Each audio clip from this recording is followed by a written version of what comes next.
It's hard to even explain exactly just the mass casualties that happened right here. In fact, the Israeli military says they still don't have a clear number, but I'm talking to some of the soldiers and they say what they've witnessed as they've been walking through these different houses, these different communities, babies, their heads cut off. That's what they said. Gunned down, families completely gunned down in their beds. You can see some of these soldiers right now comforting each other. Many of them reserves who jumped into action, leaving their own families behind as well, not knowing the sheer horror that they were about to come to. They say they've never experienced anything like this. This is nothing that anyone could have even imagined when you're walking through here. Baby cribs thrown to the side. Doors thrown wide open. Still some Israeli bodies still here because the fighting in this community just ended just recently. So many of these troops are still going house to house, door to door. It's taken them sometimes 30 minutes, 40 minutes because many of these houses are also still have grenades in them, booby traps. In fact, as we're trying to get closer to some of these scenes, we're being told, no, get back from some of these Israeli military because there are still grenades in the area. I want us to keep walking through, continue to kind of see the destruction that's happening on the ground here. Even something as simple as a soccer net just left to the side here as people were with their families playing. I see in the distance more bodies being covered, all the while as they're covering these Israeli bodies trying to evacuate everyone else from the territory, taking all of the casualties out of here. It's also littered with the bodies of terrorists. So we're hearing from one of the lead commanders here. It was anywhere from maybe 70 armed terrorists who made their way here from the Gaza border fence, which is less than a quarter of a mile away. And as I said, the atrocities that they committed, violence with guns, with grenades, with knives, targeting these innocent civilians inside their homes. Welcome to this very special episode of Gaslit Nation. I am Andrea Chalupa, a journalist and filmmaker, and the writer and producer of the journalistic film Mr. Jones, about Stalin's genocide famine in Ukraine, a film that Josh Hawley, the asshole of Missouri, absolutely needs to watch because he's tweeting about how Ukraine doesn't matter and let's give all the support to Israel. We're living in a time where the fascist kleptocrats and their lobbyists in the halls of power around the world, especially here in the US, want to pit victims against each other, and we're not going to let them do it. Genocide anywhere is a risk to all of us, as we keep seeing throughout history. So we need to stand united, side by side with the civilians who are on the front lines of some horrific wars right now. And we're going to be talking about the mass trauma, the mass slaughter that went down this weekend across Israel with this surprise invasion by Hamas terrorists, and now the war that Netanyahu, who has installed deliberately around him in power known terrorists who want to genocide Palestinians, is now unleashing bombings and likely a ground war of Gaza, which is considered by the United Nations and other human rights watchdog groups as the largest open-air prison. This is a conversation that requires a lot of nuance. Terrell, my dear friend in life, is here. He's somebody who is in my heart. We spend holidays together. He's family. Terrell is the host of the must-listen-to podcast, Black Diplomats. He has been to the West Bank. He did an incredible series on Iran. He's going to join me in this conversation. If we get anything wrong, if there's anything that we say that triggers you, or you think we needed to provide greater historical context, or you want to join the conversation anyway, because we've all gone through a greater escalation of the hell we were already living with, and the massive instability in the world right now and the dangers that this is breeding. So if there's anything we said that you want to add to, build upon, correct, whatever your thoughts may be, please join that conversation. You can leave a comment, as always, on our Patreon, on YouTube, on Mastodon, on Spoutable, on Threads, on Blue Sky. Email gaslitnation@gmail.com. That's gaslitnation@gmail.com. Please keep your comments, obviously, civil, fact-based, provide sources, provide whatever you want to flag for us. I will read all of them. I will look at some to consider to sharing on the show. We want to be as sensitive as possible to everyone who's impacted here. And as always, as we always say on the show, in a time of rampant disinformation and elite far-right violence, what we need to do is center the people caught in the middle, the people who are being targeted here. And that's what we intend to do in this conversation. I want to point out there's been many reports that Elon Musk, apartheid Barbie, his Twitter is monetizing and therefore financially incentivizing the spreading of disinformation. As a result, you have accounts making money off of making clips of shooter-up video games, violence in video games going viral, claiming it's from Israel and so on. And Musk's Twitter also stopped using software that detects disinformation campaigns. And so it's become, as the UN said, the largest disinformation outlet in the world, specifically Russian disinformation, but all sorts of bad actors are now trying to monetize off of lies, spreading lies. So as a sort of pushback against that, please look out for the show notes of this week's episode, where I collected a lot of important, a widespread analysis of the situation in Israel and Gaza. And so I strongly urge you to check that out and read it. And again, you can email me at gaslitnation@gmail.com if you come across anything that isn't important to share with our audience. Okay, so I want to just start this conversation by saying I was supposed to appear on a podcast this morning that we all know and love, but the hosts could not do it. They called me up and said, we cannot record today. We do not have it in us. We do not want to talk during this time of mass grief and collective shock. We're going to sit this conversation out. And they encouraged me to do the same here on the show, but I'm going to go ahead with Terrell because this whole show exists to help each other through this time of shock and collective grief. We are really grieving together. Like many of my listeners, I had to put on a brave face for my children all weekend when I did not feel like it. And I had to really force that smile for my kids when all I was thinking about was how haunted I was by these images coming out, just like an ISIS-level attack on our collective psyche. It's the worst loss of Jewish life since the Holocaust. You saw videos of women's bodies being dragged with blood clearly between their legs, reports of babies being beheaded. There's a video of a family whose 18-year-old daughter was killed by terrorists.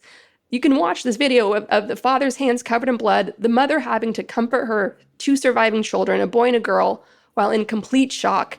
And you watch this video and you think, what happened to them? What happened to them? Did they survive? I still don't know. I was looking for reports. I don't know what happened to them. Around 1,000 people were killed by the terrorists, over 150 taken hostage into Hamas-controlled Gaza. Those are just the numbers so far. Hamas, to be clear, is a terrorist group that carried out this invasion that included paratroopers, which clearly signals that this attack had sophisticated planning and sophisticated assistance. The Wall Street Journal reporting pointed to the obvious that Hamas had support from the terrorist regime of Iran, where a 16-year-old child was recently beaten into a coma by Iran's so-called morality police. I want to say to the DSA folks or anyone on the so-called progressive left cheering on the ISIS terror coming out of Israel, and you are the same people that like to both sides Russia's genocide in Ukraine and try to blame the victim of Russia's genocide in Ukraine.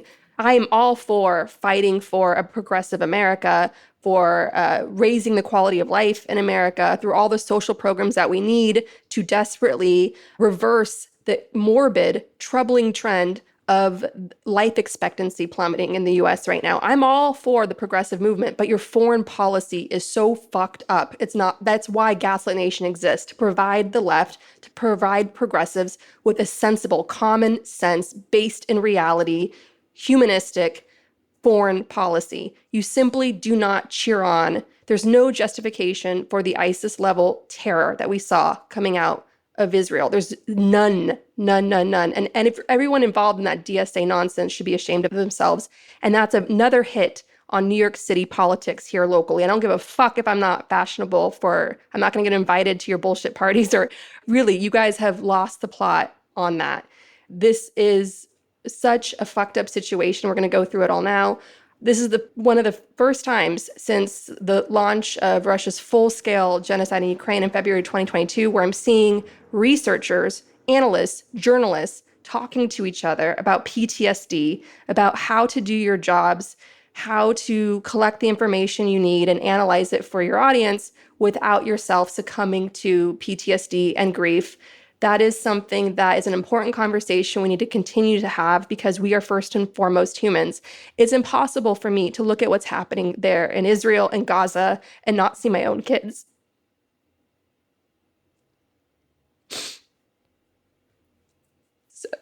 So we're going to move on in the conversation.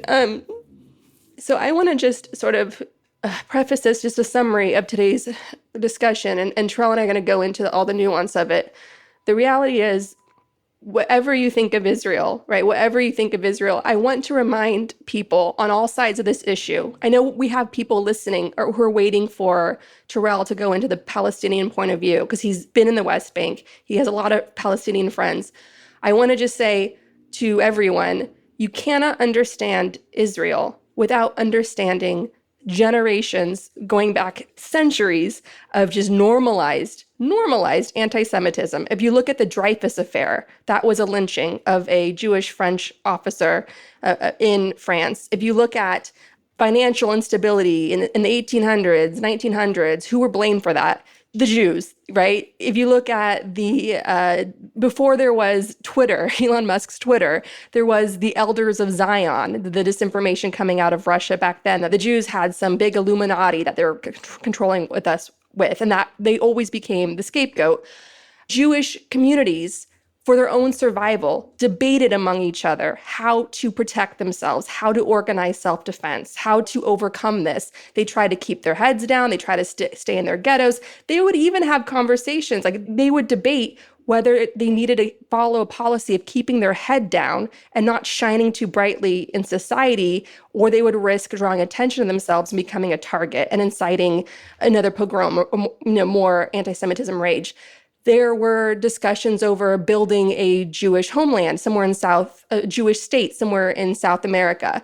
The whole idea that Israel was inevitable, the creation of Israel, was actually a very controversial topic among Jewish groups themselves. It seemed completely far-fetched. It seemed unrealistic. It seemed like something so out of reach and extreme. It was debated. It was argued. It wasn't ever inevitable. It was something that was finally made possible because the world allowed the Holocaust to happen, because the world turned away Jewish refugees and sent them back to slaughter. And it was really the shock of all those films and eyewitness testimony and the Allied soldiers investigating concentration camps that were being built and operated right out in the open. Right? People knew about the Holocaust. Hitler, the Nazis, killed significantly more Jews during the entire Holocaust before the US even had a chance to enter the war. And so Israel was really born out of that. Israel was created as an act of self-defense and protection. Okay, so I want people to keep in mind, and that same anti-Semitism is prevalent today. So wherever Jews are in the world, there is a heightened sense of danger that they are living with, whether it's in the US or anywhere in Europe, right? Because we have this blatant anti-Semitism being pushed by Donald Trump, who lifts rhetoric straight out of Hitler, okay? He uses the same impure blood language of Hitler. So I just wanted to make that clear. And unfortunately, what's happened in Israel, especially in recent years, is that it's succumbed to the seduction, to the corruption of the religious extremists, the same band of idiots that we're up against here in the US, like Tommy Tuberville, who's holding our Senate, our national security hostage in the Senate, like the Matt Gaetzes in the GOP chaos, which is holding aid for Ukraine hostage, the Moms for Liberty, dark money, billionaire-funded groups that are trying to take over school boards across this country so they can indoctrinate children with their far-right Christian extremism, right? So the same forces that have taken over Israel's government and Netanyahu's government, where he has surrounded himself deliberately with the worst of the worst. Just think the Michael Flynns, right, of America. That is who makes up most of Netanyahu's cabinet. And yet Netanyahu, the Trump of Israel, he's been so narcissistic in his hold of power and coming back to power thanks to a divided opposition. He comes back to power even though he's been indicted for corruption.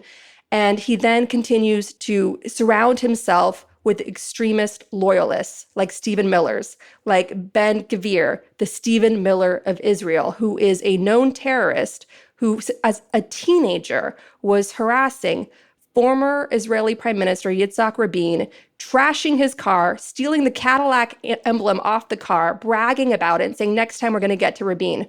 That was all because Rabin had signed the Oslo Accords, which didn't even promise a two-state solution for Palestine, for Palestinians, okay? And it didn't even go far enough, the Oslo Accords. And what happened? A terrorist like Ben Gvir assassinated Rabin 2 weeks later. And Ben Gvir goes on to continue his racism, to continue his terrorism, vowing to kill all the Arabs, vowing to kill all the Palestinians. And their whole mode of operation is what they want to do is they want to terrorize and kill and push out and take over the homes of as many Palestinians as they can to force them out and into Arab nations. It's a genocide, what they're trying to carry out. And Netanyahu elevated this person to his government at the same time where he's trying to desperately dismantle democracy and checks and balance in Israel by taking away the power of Israel's Supreme Court. And Netanyahu, in doing this and looking out for his own survival, has also allowed this culture of impunity across Israel where the Ben Gvir types can go in and storm mosques, mock Palestinians openly, celebrate those who commit violence against Palestinians. You see these Israeli settlers who are going into land that they should not be going into, who have these broad smiles on their faces in court because they know they're going to be protected by the political structure in Israel.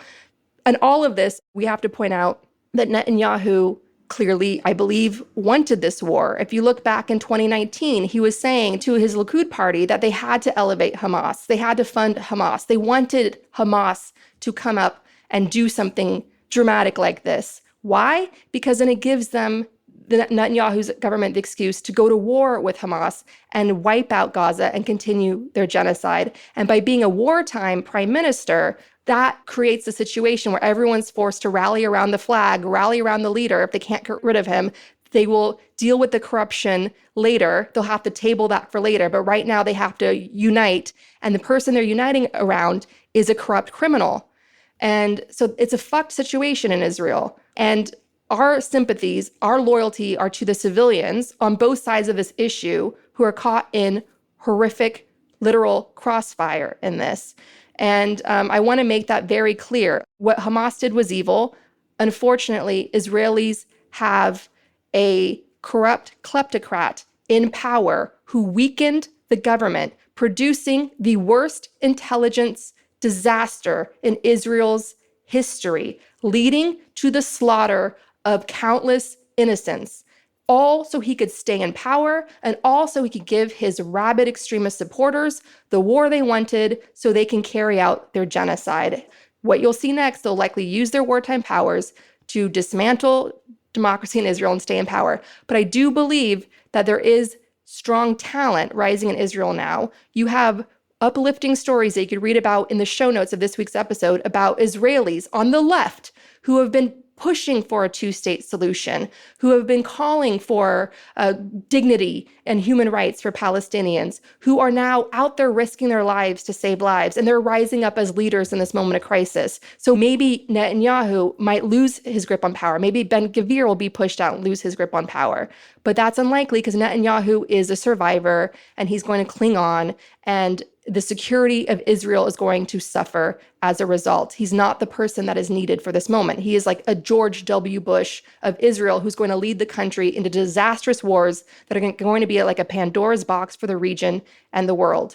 And more support of this there's several reports that the Egyptian government had warned Netanyahu's government that that there was an attack coming, that there's something big that was in the works. Egypt confirmed this. Sure, people can claim, well, it's the Middle East. Egypt could just be trying to put out false information to discredit Netanyahu and hurt the Israelis. Sure, that's certainly true. But what is obvious with our own eyes is that Israeli analysts themselves had warned that Netanyahu's chaotic government that was prioritizing holding on to power and dismantling democracy over that Supreme Court battle was weakening Israel. That is a fact. There were warnings that what Netanyahu was doing was creating a major security threat for Israel. Why? Because he had his eye off the ball. He put all his focus on the West Bank when the attack came out of Gaza, and he just was asleep at the wheel. If Netanyahu wants to talk about, if the Israelis want to talk about this being their 9/11, in our 9/11, George W. Bush was told that terrorists were determined to use our own planes as weapons against us. There was plenty of intelligence warning them.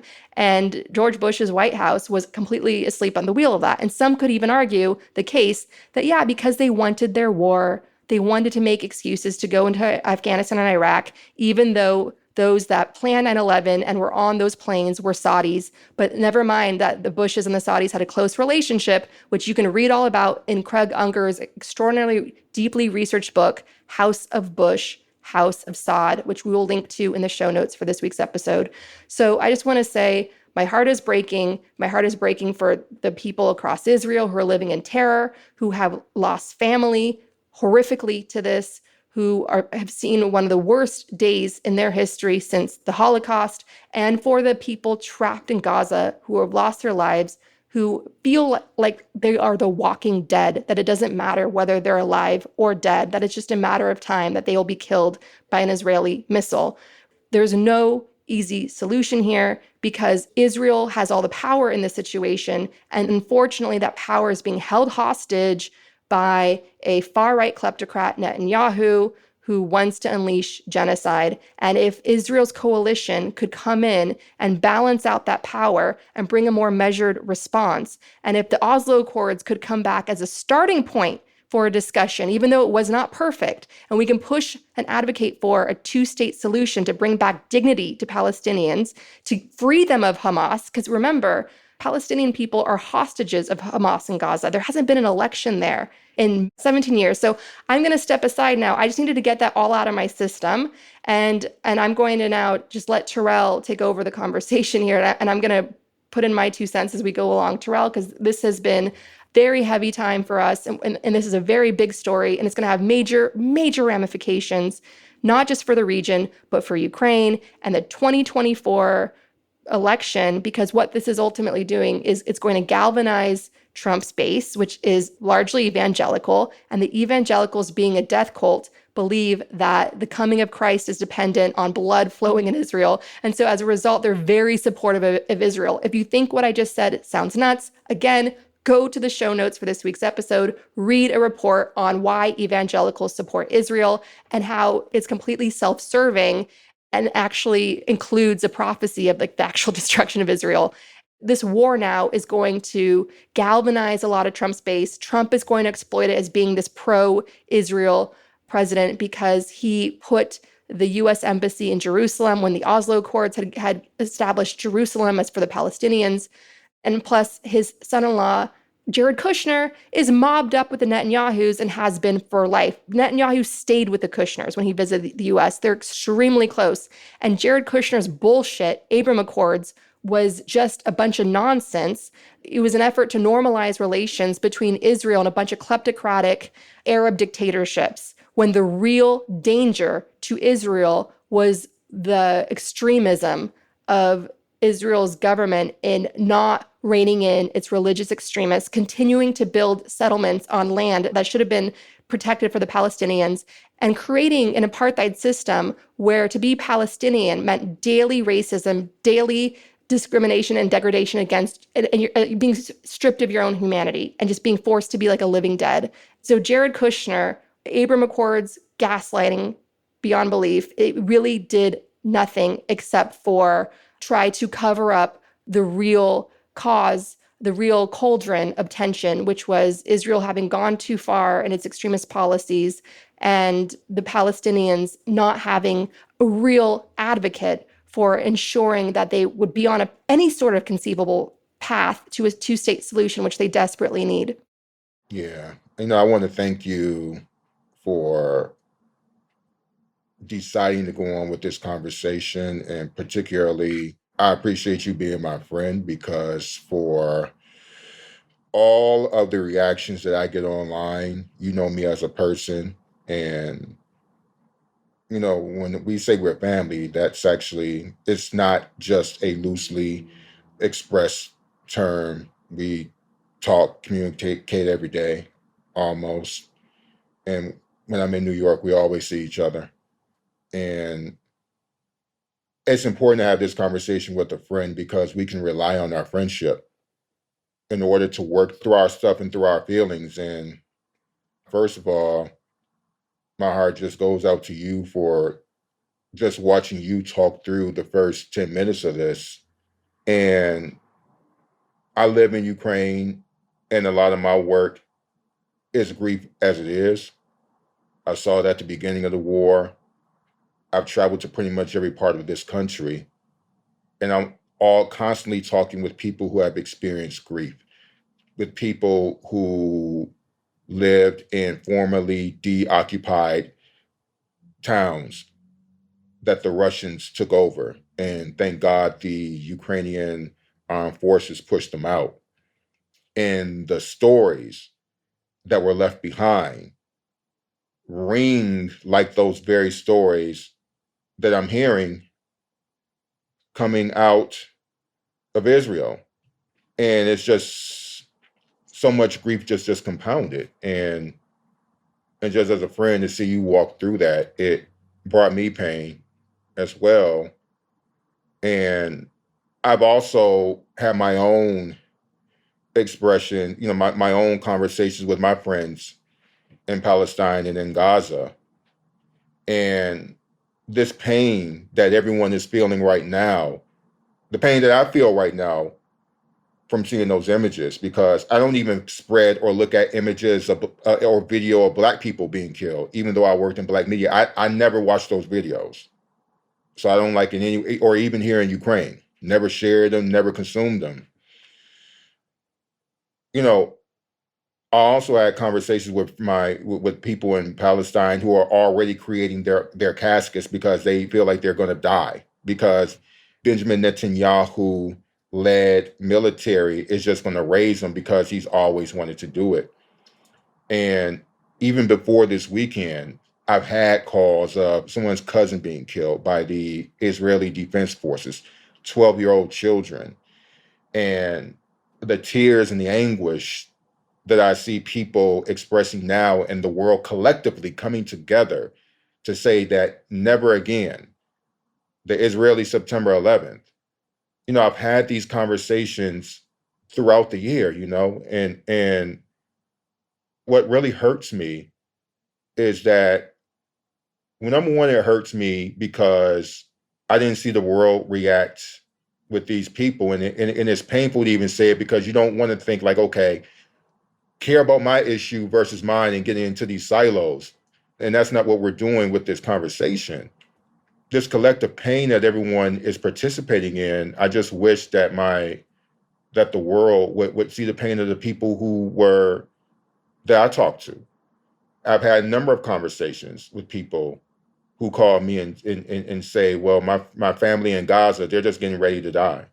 And those are the people, like you said, the civilians, they're being lost, and particularly the Palestinian civilians. And what further frustrates me about the conversation or hurts me is that people don't understand the passion with which I talk about Palestine because I've never conflated Hamas with Palestine. And when people say Palestinians support Hamas and they try to point to these very misconstrued polling data, I can tell you that, number one, there hasn't been an election in 17 years. And the PLO and the other groups, political groups that are in Palestine have been willing to have a conversation of, that leads to a peaceful two-state coexistence or some variation of that. But Benjamin Netanyahu has rejected that. And over the years, he's become more xenophobic in order for the sake of maintaining his power. And I think that what's missing in these conversations is that we really don't understand how Western hegemony has dominated how we view ourselves and which camps that we're in. And at the end of the day, you have the one percenters of political global leadership that are creating these conflicts through their screwed up policies, and they're getting the civilians, us, we're the ones that are suffering from this. And what I really challenge all of us to do is to understand, why are these structures the way that they are? And that sometimes means that we have to challenge the very systems that we feel benefit us or benefit our side. When people talk about Palestinians, for example, I can think about to the days when Mike Brown was killed. Some of the first people in the world who reached out were the Palestinians, who are giving Black activists advice on how to deal with tear gas from police. So when I speak about Palestine, people don't understand that these are relationships that have been built over time. And we didn't get that, and I'm going to be very careful when I articulate this. I will simply say that it was these people who came up and showed Black people love and support. And none of those people were associated with Hamas, which is nothing more than an organized gang.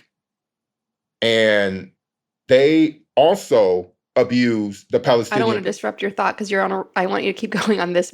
So hold that thought. Hamas, a gang. When I broke the news that Hamas had paratroopers coming into the country, they were like, Hamas does not have paratroopers. It's a gang.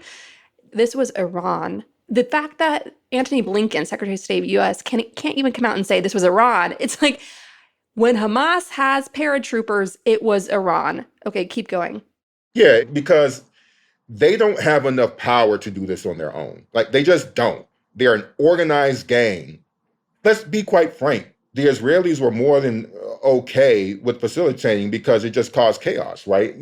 And people just assume that Hamas represents all the people, and that nothing could be further from the truth. And when I was in Palestine, I was in Ramallah, I've met the PLO leadership. I've met these groups who are not Palestine. And these are the groups of people that the Benjamin Netanyahu administration don't want to work with. And we can have all of our criticisms about them, because I do, a number of people who care about this region do. But I think that the frustration comes from the fact that the onus is being put on the Palestinians to be these perfect people, to speak out for every atrocity, when they see that Israelis too often are not held to that same standard. And it just hurts. And I try to use my platforms for us to have very difficult conversations. And I know that I'm human too. And sometimes, because I'm in pain, things are not articulated as smoothly as they can be. But the genesis and the spirit of what I feel is that I really hope, moving forward, that we take this time to understand, when we say never again, it just can't be this simplistic anti-terror conversation that got us into September 11th. This knee-jerk reaction by George W. Bush to invade Iraq. And what happens is that you have brown people who suffer from miscalculations, global security decisions, and the Palestinians feel that the civilians will be like cannon fodder for another bad choice to overreact, as opposed to going after Hamas. My friends in Palestine feel like the US administration, the European Union, is just going to give them the green light to massacre them.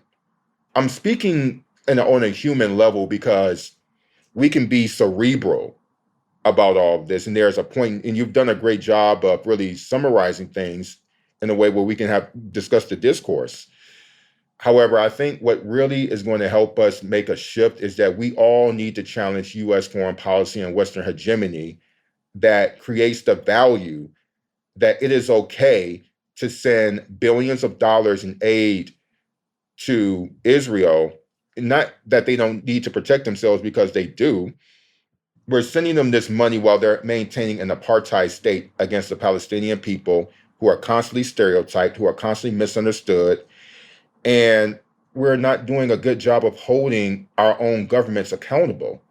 And I do hope that when people listen to me and they listen to you, that they look inside their hearts, not have knee-jerk reactions to what either of us is saying, but do the real difficult work to understand beyond Hamas, beyond those knee-jerk emotional reactions. Why is it that the media coverage did not mourn the 12-year-old kid who was shot through the heart by an IDF soldier, or cry when Palestinian women were sexually assaulted by IDF forces? And this is documented. You can Google this. The last case was about 2018. So I'm not saying anything that you can't Google and verify on your own. I do appreciate the massive slaughter of what we experienced. I really do. And I definitely, my heart goes out to all these people in ways that people don't understand. I know my Jewish friends, when I communicate with them, they're hiding in shelters. I want these people to be safe like I want Palestinians to be safe. When I speak about this subject from a human level, I know people on both sides of the conflict who are sheltering for their lives, and it hurts me dearly. And my heart does not bleed any less for one person of the other.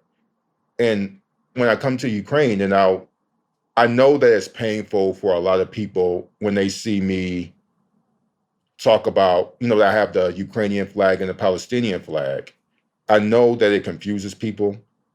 I also just want to be open and say that to me, this is a calling. And I genuinely believe that it's my calling and my work's duty to show people that we can do multiple things at the same time. We can seek each other's freedom. People criticize me at the start of the war by saying that, why aren't you in the United States? Why aren't you focusing on the Black people who are fleeing Ukraine? Why aren't you doing this? And so at one point over the past couple of years, I got pushback from some Black people. And my response has always been, I cannot call for the liberation of one group of people and ignore the liberation of another. And I've had to take people in my own community to task. And what this means for people who are listening is that if we really want to live in this world together, we have to take ourselves to task over things that we miss, over our own passive roles in being silent about other people's oppression. We even have to challenge people within our own social groups in order to move past this, because what the power structures want is for us to fight each other. That benefits them. It doesn't benefit us. And I'm so happy, Andrea, that we're having this conversation, because I think that it's a real genuine friendship that I don't think that we could have this conversation if we weren't so close. And you know who I am as a person.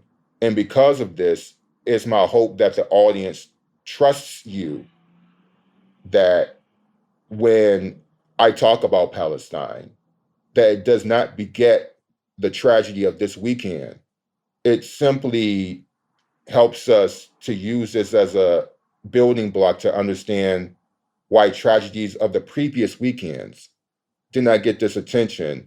And you are the first person, I think we're starting right now with you, communicating with me about my social networks. And I hope that this is a great way for other people to learn how to have this conversation. So I'm grateful to you again. Well, I love you, and we've been through so much together, and we're going to go through so much together. This really is a major turning point for the world, what happened this weekend. And we're going to continue to have conversations around this. And as I keep encouraging our listeners, comment, join the conversation, direct our attention to what you're reading, what you want us to know, what context do you think needs to be included in this discussion as we keep going. It's not Terrell and I talking at you.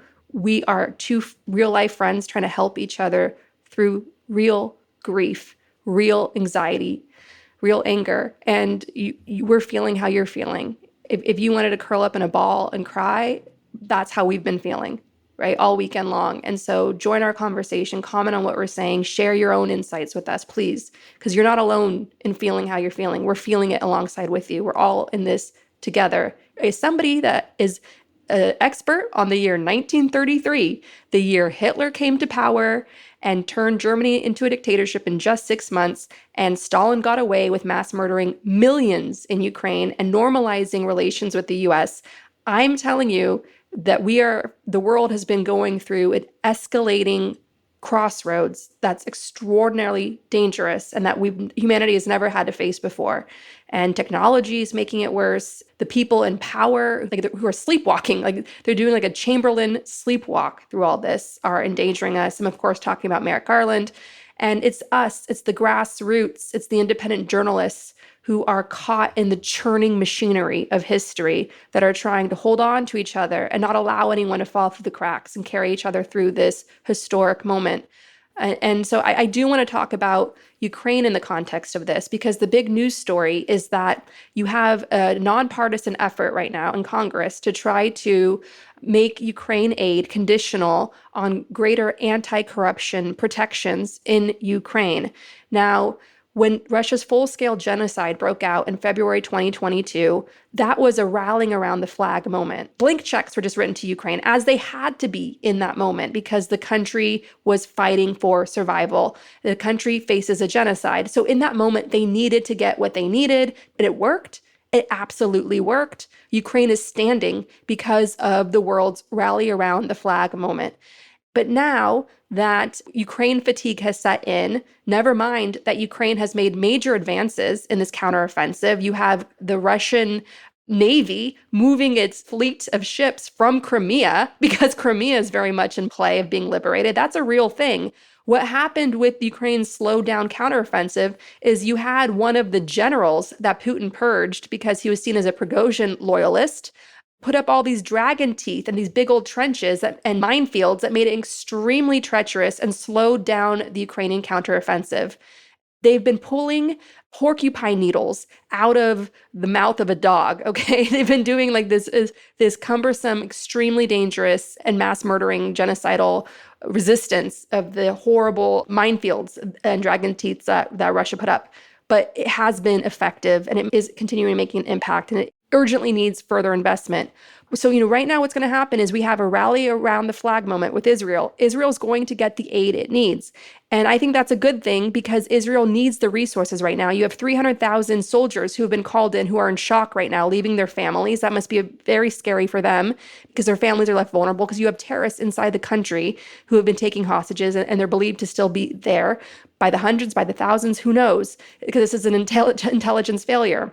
But what you have is you have Iran-backed Hezbollah in Lebanon that has been responsible for, in part, for dragging that country, Lebanon, into economic despair, economic catastrophe. And then, of course, you have Gaza that's locked in with the border closed with Egypt and being bombarded. So the concern now is that Hezbollah and Lebanon, backed by Iran, and Russia as well, because it's a partner of Russia's in Syria, that it's going to be opening up a second front. So yes, Israel in this moment needs its rallying around the flag moment to get the aid it needs to just stop the bloodshed, secure its borders, and create, so there's no more of those videos. No more of that terror, no more of that mass rape and mass murder of babies and so on. Like, that needs to end. That needs to never happen again in Israel's history, okay?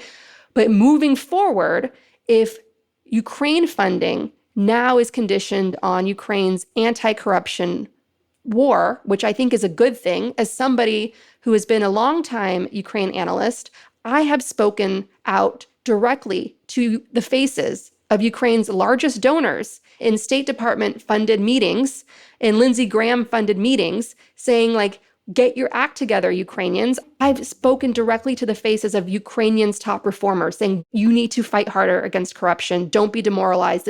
I've ruffled a lot of feathers among Ukraine analysts of being, saying things I shouldn't say, because we don't, they don't want to talk about corruption. So Terrell, that's part of our bond, is you and I will say, say what needs to be said, consequences be damned. And so I think one of the best things that could come out of Ukraine's inevitable victory against Russia and its fight for literal survival is that corruption is weakened. The hold of corruption in Ukraine is weakened. And so I do think moving forward, as time goes on, Israeli funding needs to be contingent on Netanyahu getting rid of the extremist terrorist elements like Ben Gvir and stopping his assault on the judicial independence, the Supreme Court of Israel. So if the US government is going to make funding for Ukraine conditional on that country's fight against its corruption, then the same must be said for support for Israel moving forward, because you're securing the very democracy and survival of Israel by doing that. You are helping Israel. You're helping the reformers across Ukraine by making that funding conditional. You're going to help the human rights activists, the peace activists in Israel. You're going to help the coalition, the unity government, bringing together leaders across Israel, across the political spectrum. If you stop the extremist far-right assault on Israeli democracy and make that funding conditional. And you're going to have a lot of people speaking out against that and a lot of pushback against that. But it's Netanyahu who played his own role in weakening Israeli security. He needs to go. Flat out, he needs to go. But that's highly unlikely to happen. So as a result, Israel's own allies, the US, must push back. And there must be a road path to a two-state solution. There must be greater dignity, and there must be a vision of that a different future is possible. And it's not just going to be Palestinians trapped in living the walking dead. They need to be shown that another future is possible. Here is the roadmap. Here is the coalition that's going to help you. Here are the international observers and international mediators that are going to help you. Here's how we're going to ensure transparency and peace in the process and make funding to Israel contingent on those roadmarks being met as time goes on. Because if you don't, we're only going to end up back here. And there's going to be mass slaughter of innocents on both sides. I totally agree with you 100%, but I'm less optimistic that in this current climate that lawmakers on either side are going to want to put those conditions in, because what's ironic about all of this is that for all the talks of corruption that are weighed against Ukraine, and they definitely deserve it, Ukrainians have done a better job, from my view, of addressing this issue than Israelis. And you have to remember that in the past, let's say 20 years, there have been two revolutions here in Ukraine, and one that have continued to push Ukraine forward. That hasn't happened in Israel. And so now in Ukraine, you have the most pro-EU body of politicians ever. And you have a country that just 2 years ago, before the war, no one was talking about them being an EU member. Now there are some reports that it's possible that they could get status by 2030, that they would be NATO members eventually. And Biden came here to Parliament and chastised the Ukrainians. The activists here encouraged Biden when he came during the Obama administration to chastise our parliament about corruption and challenge Poroshenko. So that's the irony of it. In fact, I would argue that it's unfair to have these standards for Ukraine, but not for Israel. Highly unfair. And what's also troubling about this is that the Israel angle is going to be vastly different than Ukraine for this simple reason. And you mentioned this earlier. In Ukraine, aid has been bastardized along with immigration, the border, and crime. These very complex issues that deserve nuance have been chopped down into campaign points that center a campaign around white nationalism, and then taps into the worst fears of white MAGA voters. The situation with Israel, I think, is going to be different in that this is the evangelical dream, so to speak, this tragedy. And as sick as that sounds, I think for people like you, we understand that that's in many of our listeners, definitely is true. This is a white supremacist, white evangelical Christian fantasy. This is their time to show up and really be the beacons of hope that will lead Israel to victory. And so this is going to be a very different campaign rallying call than Ukraine. What I worry about is that in both cases, we're not talking to our public about what America's responsibility ought to be. Because the question is, what have we learned? With this tragedy that happened this weekend, what we haven't learned, what I don't see us really talking about, is that because we did not pressure Benjamin Netanyahu, the Israeli administrations before him, forced them to make deals, not with Hamas, because they're an organized, glorified gang. They're not a political entity, but the other groups, Fatah, PMO, to talk about this two-state solution, to talk about these two states coexisting. The United States hasn't done that. If they're not going to lead towards that, then we're just going to run into this issue again 10 years from now, 20 years from now. What have we learned about Ukraine? What have we learned that if we don't support one of the biggest countries in Europe that borders NATO on 4 different fronts, as far as countries, then you're going to continue to have this destabilized country on NATO's doorstep and live through a Russian genocide that we could have prevented. I don't see the learning lessons in any of these conversations, whether it be Israel or Ukraine. And so you're right, with that money, there needs to come these standards of how, with this money comes the great responsibility for you to enhance the overall quality of life for your citizens. Who wants to live in a country, and I'm talking about Ukraine, where I'm at right now, where you can pay a judge a certain amount of money and the case will go your way? It runs rampant. I have personal friends who tell me these stories. And I'm not talking about over the year, this year. They tell me about these issues. This is something that the US can do and make conditional with their aid. But with Israel, it's the same thing with corruption. But in order to do that, America has to disassociate itself from this decades-long policy of allowing Israel to run Gaza like an open-air prison. And so I definitely agree with you, but I think that this election cycle, this should be the most important foreign policy cycle ever. But what I fear is that it's going to be bastardized. We're not going to learn anything. And the American people are not going to learn what our responsibility is to both of these countries. And the very difficult work that we need to force our policymakers to do to not let Israel off the hook in order to ensure that Russia will not be able to come in here and commit the genocide against the Ukrainian people once the Ukrainians push them out.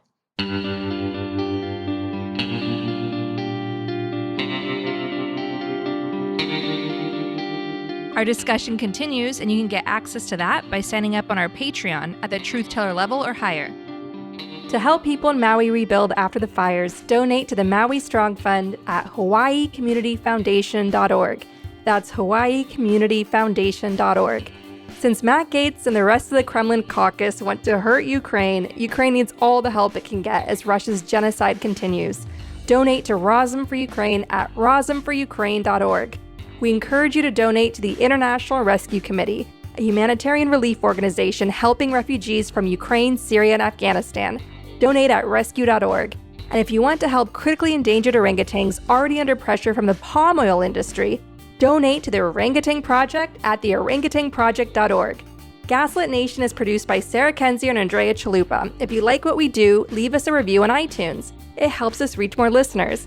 And check out our Patreon. It keeps us going. Our production manager is Nicholas Torres, and our associate producer is Carlin Daigle. Our episodes are edited by Nicholas Torres, and our Patreon-exclusive content is produced by Carlin Daigle. Original music in Gaslit Nation is produced by David Whitehead, Martin Vissenberg, Nick Barr, Damian Arriaga, and Carlin Daigle. Our logo design was donated to us by Hamish Smith of the New York-based firm Order. Thank you so much, Hamish. Gaslit Nation would like to thank our supporters at the producer level on Patreon and higher. Withrow C. Newell, Chick Quinn, Lily Wachowski, Sean Rubin, Todd S. Perlstein, Kenny Main, Ellen McGirt, Joel Ferron, Karen A. Deal, Larry Gasson, Brian E. Castor, David Collier, Tatjana Birch, Karen Heisler, Ann Bertino, John Millett, David East, Ida, Joseph Mara Jr., Julie Matthews, Mark, Barbara Kittredge, Matthew Womack, Sean Berg, Kristen Custer, William Barry Reeves, Emmy, Kevin Gannon, Mike Christensen, Sandra Collins, Katie Masuris, Emily Fenning, James D. Leonard, Leo Chalupa, Carol Golstad, Jason Benke, Marcus J. Trent, Joe Darcy, Ann Marshall, Jeremy Lewis, Trigve, D.L. Singfield, Nicole Spear, Abby Road, Margaret Romero, Z.W., Sarah Gray, Diana Gallagher, John Ripley, Leah Campbell, Jared Lombardo, Ann Marshall, and Tanya Chalupa. Thank you all for your support of the show. We could not make Gaslit Nation without you.